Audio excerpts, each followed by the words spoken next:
નમસ્કાર વિદ્યાર્થી મિત્રો, જીવ વિજ્ઞાનના વિડિયો લેક્ચરમાં આપનું સ્વાગત છે. આજના વિડિયોમાં આપણે કેટલાક સજીવોમાં ડીએનએ ની લંબાઈ વિશે ચર્ચા કરવાની છે અને આદિ કોષ કેન્દ્રીય સજીવ ઇકોલાઈ જેવા સજીવ છે. આદિ કોષ કેન્દ્રીય ઇકોલાઈ જેવા સજીવોની અંદર ડીએનએ નું પેકેજિંગ કઈ રીતે જોવા મળે છે, ડીએનએ ની ગોઠવણી કઈ રીતે જોવા મળે છે એમની ચર્ચા કરવાની છે. તો ચાલો આપણે જોઈએ મિત્રો, જુદા જુદા સજીવોની અંદર ડીએનએ. એની પહેલા સૌથી પહેલા તો ડીએનએ નું પૂરું નામ શું છે? ડીએનએ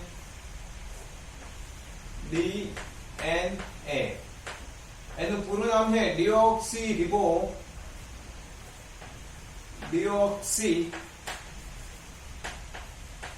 રિબો એન એટલે ન્યુક્લિક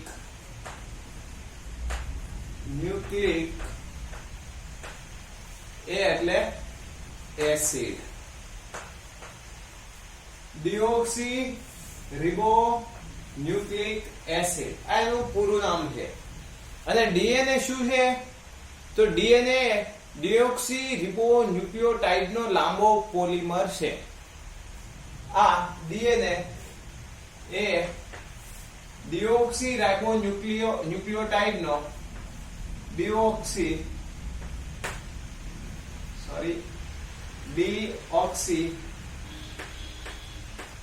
રિબો ન્યુક્લિયોટાઇડ નો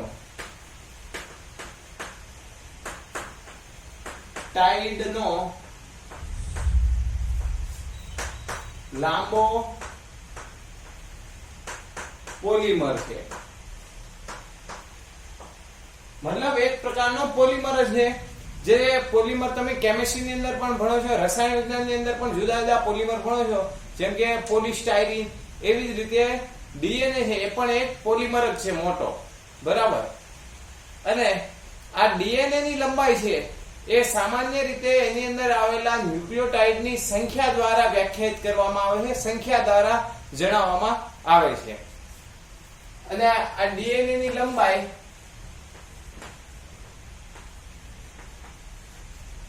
તેમાં આવેલા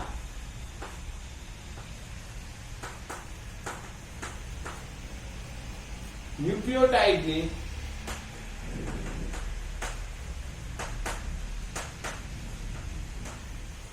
સંખ્યા દ્વારા નક્કી કરવામાં આવે છે, વ્યાખ્યાયિત કરવામાં આવે છે. જેમ કે આપણે જુદા જુદા સજીવની અંદર એમની સંખ્યા છે કઈ રીતની હોય એની ચર્ચા કરીએ તો પહેલું એક બેક્ટેરિયોફાજ છે જેનું નામ છે 5Ki174. બેક્ટેરિયોફાજ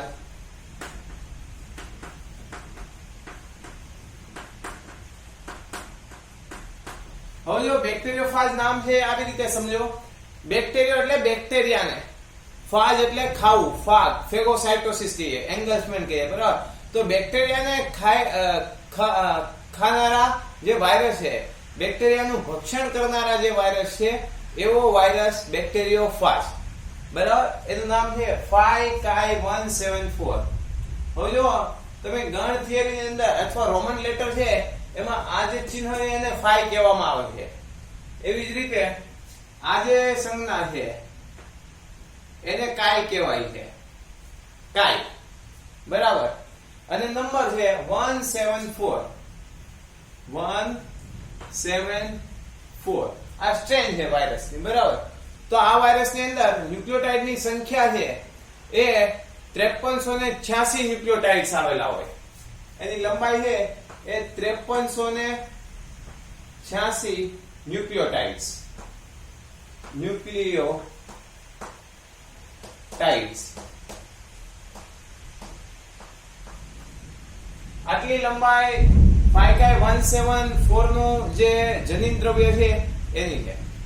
આ ઉપરાંત એક બીજા બેક્ટેરિયાફાજ ની આપણે વાત કરીએ, લેમ્ડા ફાજ, બેક્ટેરિયોફાજ લેમ્ડા.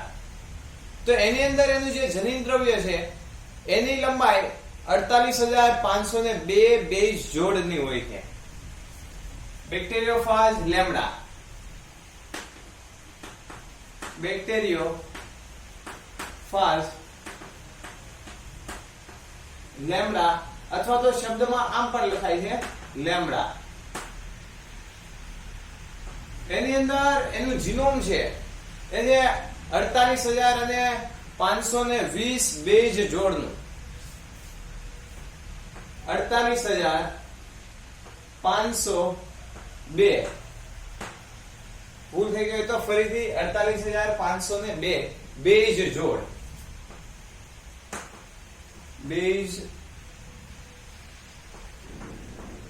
જોડ જેને બેઝ પેર બીપી કહેવાય છે. હવે જો અહીંયા તો દોરેલી છે આ આખી બેઝ જોડ કહેવાય અને આટલો જે પોર્શન છે એક ન્યુક્લિયોટાઇડ નો. બરાબર. તો આની અંદર આટલી બેઝ જોડ આવેલી હોય તો આનો ન્યુક્લિયોટાઇડ ની સંખ્યા કેટલી થાય? ગુણ્યા 2 કરો એટલે ન્યુક્લિયોટાઇડ ની સંખ્યા મળે કે ભાઈ ટોટલ ન્યુક્લિયોટાઇડ. બરાબર. ચલો આની અંદર ટોટલ ન્યુક્લિયોટાઇડ ની સંખ્યા કેટલી થશે કયો તમે? બેઝ જોડ છે ને તો 4 0 0 9 16 17 આટલી થશે. બરાબર. 97,004. બરાબર. જો ન્યુક્લિયોટાઇડ ની સંખ્યા પૂછવામાં આવે અને એમાં જોડી પૂછવામાં આવે તો 48,502. ચલો એવી જ રીતે આદિકોષ કેન્દ્રીય સજીવ છે બેક્ટેરિયા છે ઇશેરેશિયા કોલાઈ. એની અંદર જે બેઝ પેર એનું જનીન છે જીનોમ છે એ 4.6 ગુણ્યા 10⁶ ઘાત બેઝ પેર ધરાવે છે, બેઝની જોડી ધરાવે છે. ઇશેરેશિયા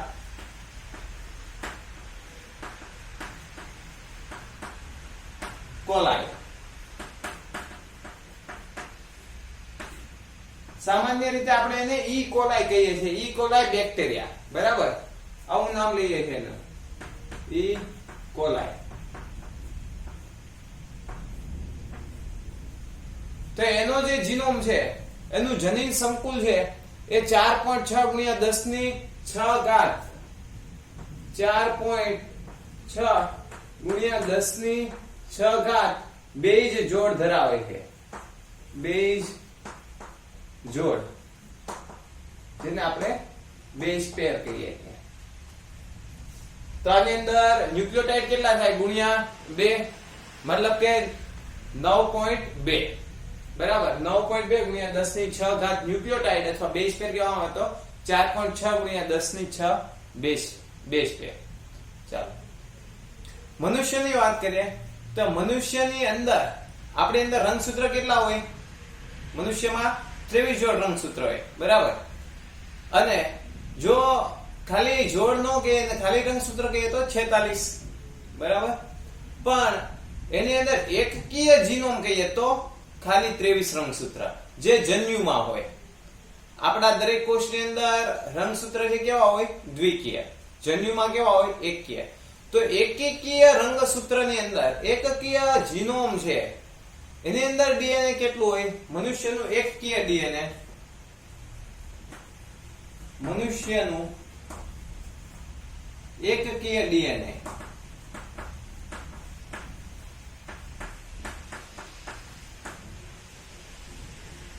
એની અંદર જીનોમની લંબાઈ કેટલી હોય? ડીએનએ ની લંબાઈ 3.3 ગુણ્યા 10⁹ ઘાત બેઝ જોડ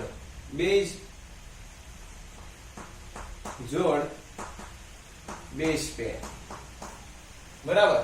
હવે અહીંયા યાદ રાખજો આપણે આની અંદર ખાલી ન્યુક્લિયોટાઇડ્સ જ કીધા છે. આની અંદર બેઝ જોડ કીધા છે આપણે. બરાબર. ન્યુક્લિયોટાઇડ્સ ની જોડ અથવા બેઝ પેર. તો આ ગયું આપણે ડીએનએ ની લંબાઈ જુદા જુદા સજીવના ડીએનએ ની લંબાઈ. બરાબર. હવે મિત્રો આપણે જોવાનું છે કે આદિકોષ કેન્દ્રીય સજીવ હોય. આદિકોષ કેન્દ્રીય ઈ કોલાઈ લઈએ તો એમની અંદર ડીએનએ છે કઈ રીતે ગોઠવણી પામે છે? અહીંયા તમે જુઓ છો આ જે ન્યુક્લિયોટાઇડ ની રચના દર્શાવી છે એમાં બે ની વચ્ચે જે અંતર છે એ છે 0.34 નેનોમીટર. આટલું અંતર છે 0.34 નેનોમીટર. બરાબર. તો બે જોડ વચ્ચે ક્રમિક બેઝ વચ્ચે 0.34 નેનોમીટર લંબાઈ આવેલી અંતર હોય તો ઇકોલાઈના ડીએનએ ની લંબાઈ છે એ આપણે એવું ધારીએ, જો ઉલટું આનીથી જ વિચારીએ છે, એવું ધારીએ, એવું આપણે માપીએ કે 1.36 નેનોમીટર જેટલું છે, તો એનું અંદર ન્યુક્લિયોટાઇડની સંખ્યા કેટલી મળે? લગભગ આપણે 4 × 10⁶ જોડ જેટલી મળે, બરાબર? તો આવી રીતે આપણે જો આટલી લંબાઈ છે 1.36 મિલીમીટર, સોરી 1.36 મિલીમીટર ડીએનએ ની લંબાઈ હોય ઇકોલાઈમાં, તો એની અંદર ડીએનએ નું પેકેજિંગ કઈ રીતે થાય, બરાબર? તો આદિકોષ કેન્દ્રીય ઇકોલાઈ જેવા સજીવમાં આદિકોષ કેન્દ્રીય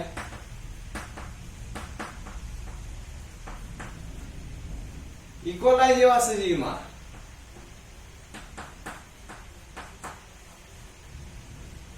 આ ઇકોલાઈ એ કેવું સજીવ છે? આદિકોષ કેન્દ્રીય સજીવ. એની અંદર કોષ કેન્દ્રનો અભાવ હોય છે, કોષ કેન્દ્ર હોતું નથી. કોષ કેન્દ્રનો અભાવ હોય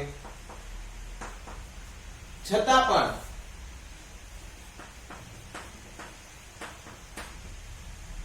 એના કોષમાં ડીએનએ છે એ પૂર્ણ રીતે ફેલાયેલ હોતું નથી, છતાં પણ તેના કોષમાં ડીએનએ પૂર્ણ રીતે ફેલાયેલું હોતું નથી.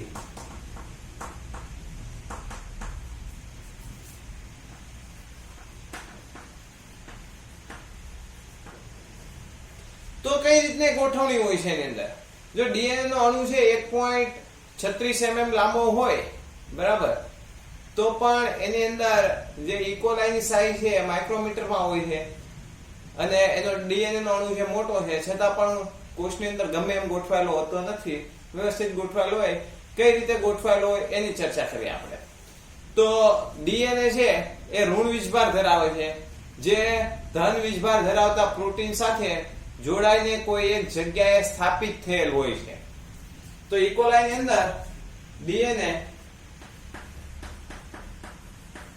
ઋણ વીજભાર ધરાવે છે, એ પ્રોટીન સાથે, પ્રોટીન જે ધન વીજભાર ધરાવે છે એની સાથે જોડાઈને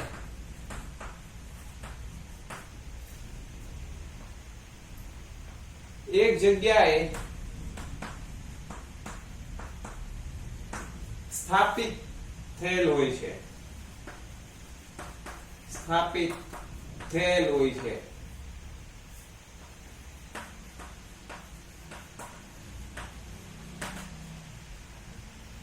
જેને આપણે કહીએ છીએ ન્યુક્લિયોઇડ. આ વિસ્તારને શું કહીએ છીએ? ન્યુક્લિયોઇડ. જેને ન્યુક્લિયોઇડ કહે છે. આ વિસ્તારને આપણે કહીએ છીએ ન્યુક્લિયોઇડ્સ. હવે મિત્રો, આ ડીએનએ છે એ ન્યુક્લિયોઇડ્સ ની જગ્યાએ મોટી કડીઓના સ્વરૂપમાં હોય છે, અને આ કડીઓ છે એ પ્રોટીન સાથે જોડાયેલી હોય છે. જ્યાં ડીએનએ મોટી કડીના સ્વરૂપમાં ગોઠવાયેલ હોય છે,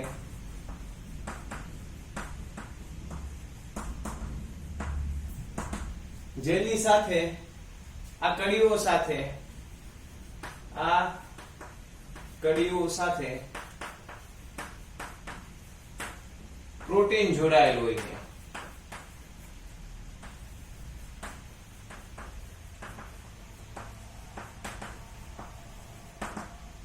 ચાલો, તો મિત્રો આ રીતે જે ઇકોલાઈ છે એની અંદર ડીએનએ નું આખું પેકેજિંગ થયેલું હોય છે. આ ડીએનએ ના અણુની લંબાઈ કેટલી હોય છે? આ રીતે લગભગ 1.36 36 mm લંબાઈ ધરાવતો